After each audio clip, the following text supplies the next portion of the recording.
মুন্সিগঞ্জ থেকে চাঁদপুর যাওয়া প্রথম আমার ব্লগ এটা। প্রথমেই আমি মুন্সিগঞ্জ লঞ্চ ঘাটে গেলাম।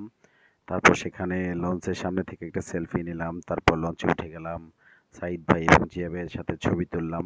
তারপর চাঁদপুর গিয়ে নেমে একটা ইলিশ মাছের ছবি পেলাম।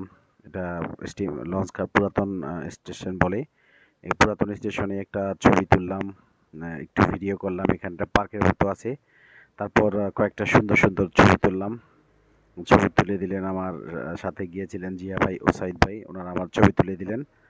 ভালোই লাগলো। ছবি টবি ঘুরলাম অনেকক্ষণ। নিজের কয়েকটা সুন্দর সুন্দর ছবি উঠালাম। ছবি উঠানোর পর চারপাশটা একটু ঘুরলাম। ভালোই লাগলো।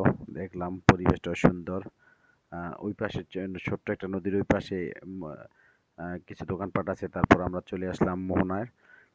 তিনটা নদী, পদ্মা, মেঘনা, যমুনা এবং তিনটা নদীর মোহনা এখানে। এই মোহনা অনেক সুন্দর মনোরম পরিবেশ। এখানে অনেক দূর দূরান্ত থেকে মানুষ ঘুরতে আসে। তো এটা আসলেই নিঃসন্দেহে সুন্দর একটা প্রকৃতি। খুব ভালো লাগলো এবং আমরা ঘুরলাম। আহ, প্রত্যেকটা পাশ ঘুরে ঘুরে দেখলাম এখানে ধুধু নদী। চারপাশে নদী দেখা যায়। এখানে কিছু কিছু ট্রলার আছে, চরাঞ্চলে নিয়ে যায় তারা ঘোরানোর জন্য। তারপর আবার একটু এই পাশে এসে কিছু ছবি টবি তুললাম। ছবি টবি তুললাম এবং একটু ভিডিও করলাম নিজেকে নিয়ে। পার্ক আছে এখানে, কিছু কিছু সুপারি গাছ, তারপরে বসার জন্য বেঞ্চ আছে এবং নদীর পাড়ে কয়েকটা ছবি তুললাম। একটা মোটর নিয়ে ঘুরলাম একটু আর কি। এই তো।